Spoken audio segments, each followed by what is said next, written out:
Las arterias del brazo y sus ramas a continuación.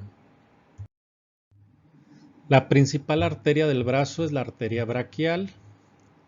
Esta se encuentra en el compartimento anterior del brazo, ¿sí? Va a comenzar en el borde inferior del músculo redondo mayor, ¿sí? Es una prolongación de la arteria axilar. Entonces acá tenemos axila, arteria axilar, aquí está el redondo mayor, aquí está su borde inferior, y al momento que cruza el borde inferior del redondo mayor, cambia de nombre la arteria axilar y se va a llamar arteria braquial. Braquial que es en referencia al brazo. Entonces la arteria braquial comienza en el borde inferior del músculo redondo mayor y termina inmediatamente distal a la articulación del codo. ¿Sí? Aquí está la articulación del codo, aún no tenemos los límites exactos, si es que hay para la articulación del codo, como lo maneja el libro, pero entonces la arteria braquial termina distal a la articulación del codo y termina ¿de qué manera? Pues se está bifurcando, o sea, se está dividiendo en dos arterias, en la arteria radial, obviamente la que va hacia el lateral, hacia el lado radial del antebrazo, y en la arteria ulnar o arteria cubital. En la zona proximal del brazo, ¿sí? Entonces esta zona es la zona proximal del brazo. La arteria braquial se sitúa en la cara medial. Vean cómo está aquí en la cara medial. Y se va desplazando conforme va avanzando, conforme va bajando, se va desplazando y llega a situarse después más lateralmente, empieza a tomar una posición más lateral hasta que queda a medio camino entre el epicóndilo lateral y el epicóndilo medial. Entonces, a medio camino entre ambos epicóndilos, ahí se va a estar situada la arteria braquial si la buscamos aquí en el codo. Cruza la articulación del codo por el lado anterior o por la parte anterior. Aquí se sitúa medialmente al tendón del bíceps, que aquí lo tenemos. Aquí está el tendón del bíceps braquial y aquí está su expansión bicipital, ¿sí? Y se sitúa medialmente, o sea, por dentro, ¿sí?, del tendón del bíceps braquial. Esta es una de las razones de que cuando se hace la exploración del reflejo tendinoso del bíceps braquial, donde estamos explorando el nivel C6, cervical 6, el explorador ponga aquí su dedo y haga la percusión sobre el dedo, porque puede ser que con el martillo le peguemos directamente a la arteria y eso pueda provocar algún daño, puede provocar un espasmo de la arteria o algún daño. Entonces, como una protección, se coloca el dedo del explorador para hacer la percusión, algo que no se hace, como lo vieron en el reflejo para el tríceps braquial. Ahí no se coloca el dedo, como no hay una arteria o un nervio que se pueda dañar ahí, se hace directamente con el martillo la percusión. Esta arteria braquial se puede palpar durante su trayecto en la zona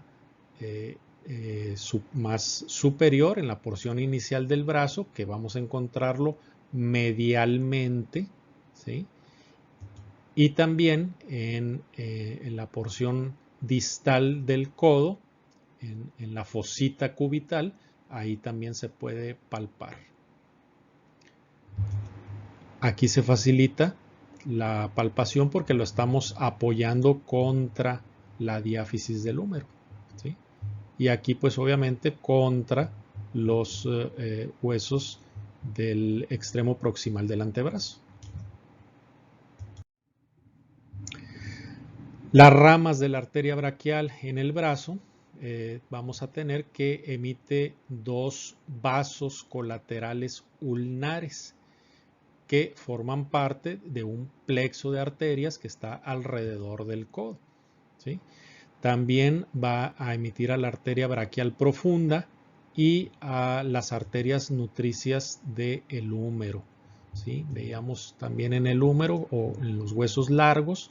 La mayoría de los huesos largos tienen un agujero nutricio evidente y bien ubicado, siempre en la misma posición, para estas arterias nutricias que van al interior del hueso, como veíamos la irrigación ya por dentro de los huesos largos. Entonces, de aquí se origina la arteria nutricia del húmero. Aquí tenemos la arteria colateral ulnar superior, ¿sí? Y la arteria colateral ulnar inferior, ¿sí? Se llaman colaterales porque no es la vía primaria, es una vía secundaria o colateral de la arteria braquial, y es ulnar porque estamos del lado ulnar, ¿sí? También pudiera llamarse medial, pero aquí el libro lo menciona como ulnar. Superior porque es la que se origina más proximal, y la inferior porque es la que se origina más distal. Entonces, estas son las ramas de la arteria braquial del brazo. En cuanto a la arteria braquial profunda, conocemos bastante de esta rama. Es la rama de mayor tamaño de la arteria braquial.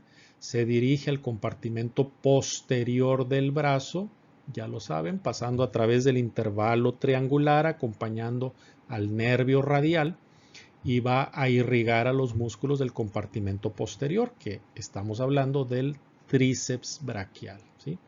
Esa es la arteria braquial profunda. Aquí lo estamos viendo nuevamente, la arteria braquial profunda, ¿sí? Junto con el nervio radial a través del intervalo triangular, y pues nos recuerdan aquí en el texto cómo está formado el intervalo triangular. Es la diáfisis del húmero, el borde inferior del redondo mayor y el borde lateral de la cabeza larga del tríceps braquial. A continuación se sitúa el nervio radial y la arteria braquial profunda en el surco del nervio radial, ¿sí? Por la cara posterior del húmero, en la superficie posterior. En un plano profundo a la cabeza lateral del tríceps braquial, ¿sí? Ahora, vean esto, pongan atención aquí. Si recordamos, el surco para el nervio radial está limitando o está limitado por los orígenes de la cabeza lateral hacia acá arriba del surco y de la cabeza medial hacia abajo del surco. Pero aquí nos dice que el contenido del surco radial va en un plano profundo a la cabeza lateral, ¿sí? Entonces, la cabeza lateral tiene una zona más pequeña de origen, pero sus fibras musculares son las que van a cubrir, van a formar el techo, por así decirlo, del surco, que en este caso ya sería un canal, del nervio radial.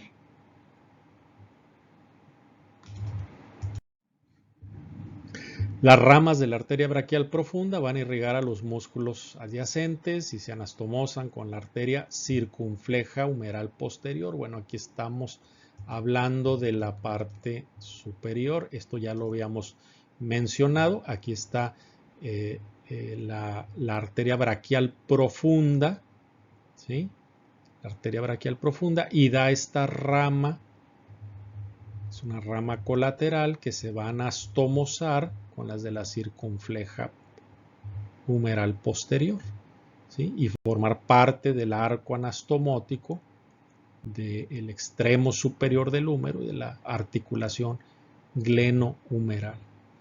La arteria braquial profunda termina como dos vasos colaterales que van a formar parte de la red de arterias anastomóticas, pero ahora del codo, ¿sí? Entonces la braquial profunda participa en la anastomosis de aquí del hombro y también en la del codo, porque va en el surco radial y aquí se divide en dos, en sus ramas terminales. Aquí lo vemos, esto es el surco radial y aquí se va a dividir en dos ramas, que es la colateral radial, porque es la que va hacia el lado radial, aquí está el radio, y la colateral media, porque está situada más hacia la línea media, ¿sí? A la línea media de la extremidad, ¿sí? No del cuerpo. Entonces, esas son las ramas terminales de la arteria braquial profunda. Y cuando veamos aquí codo, vamos a recordarlas, porque van a formar parte del círculo anastomótico de la articulación del codo. En conceptos prácticos, el libro nos habla sobre la medición de la presión arterial. Aquí, bueno, realmente menciona que las complicaciones a largo plazo, como por ejemplo los ictus. ¿Qué es un ictus? Un ictus es un evento brusco, es un evento súbito donde se está dañando la circulación cerebral, ¿sí? La circulación sanguínea cerebral. Esto puede ser un evento isquémico, o sea, que súbitamente deje de llegarle sangre, o un evento hemorrágico, o sea, que súbitamente por medio de una lesión se está inundando de sangre, ¿sí? Ahora, hay muchos nombres para este tipo de eventos o de accidentes donde está involucrada la circulación cerebral y tendríamos que ir pues a la literatura autorizada para definir realmente cada uno de ellos, porque vamos a escuchar incluso hasta entre los compañeros médicos que hablamos a veces de embolia, derrame, hemorragia, infarto, apoplejía, trombosis, accidente vascular, y hay muchos nombres y a veces nos estamos refiriendo al mismo evento o a veces estamos confundiendo el evento y le estamos poniendo un nombre que no le corresponde. Entonces, aquí en las cuestiones clínicas, pues hay que revisar la literatura correspondiente. Bien, dicen que zapatero a tus zapatos. Siguiendo con los conceptos prácticos, aquí el libro nos menciona la técnica para la toma de la presión arterial utilizando el esfigmomanómetro, que es el nombre correcto de este aparato, y el estetoscopio. El esfigmomanómetro menciona el libro que esta funda que tiene aquí, esto se llama manguito, ¿sí? ¿Recuerdan el manguito que mencionamos como ejemplo en la forma de las cápsulas, la cápsula fibrosa y la membrana sinovial de las articulaciones? Bueno, esto es un manguito también. Este es un manguito que se infla, ¿sí? Se infla con aire, se coloca en el brazo y la idea aquí es comprimir, hacer presión inflando ese manguito para comprimir a la arteria braquial aquí en el brazo y de esa forma vamos a poder medir la presión en milímetros de mercurio que tiene el flujo de la sangre aquí en esta zona. ¿Sí? Aquí les menciona la técnica. Tal vez no es un libro de anatomía el mejor para enseñarnos a tomar la presión ni para decirnos los límites de la presión, pero si llegaran a hacer pregunta de examen de anatomía, pues estos son los límites de referencia. Al decir límites de referencia quiere decir que serían los límites normales. Y al hablar de límites, entonces estamos hablando de un límite inferior y un límite superior. En este caso tenemos estas dos cifras, ¿sí? Una cifra que está aquí arriba, esto va a ser la presión en milímetros de mercurio, ¿sí? La presión arterial sistólica, y esta de abajo la presión arterial diastólica, ¿sí?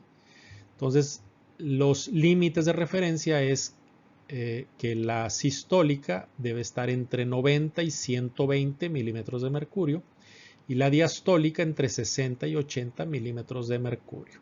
Volvemos a lo mismo, un libro de anatomía no es el más adecuado para que nos dé estos parámetros clínicos porque no es tan sencillo como lo dice el libro, ¿sí?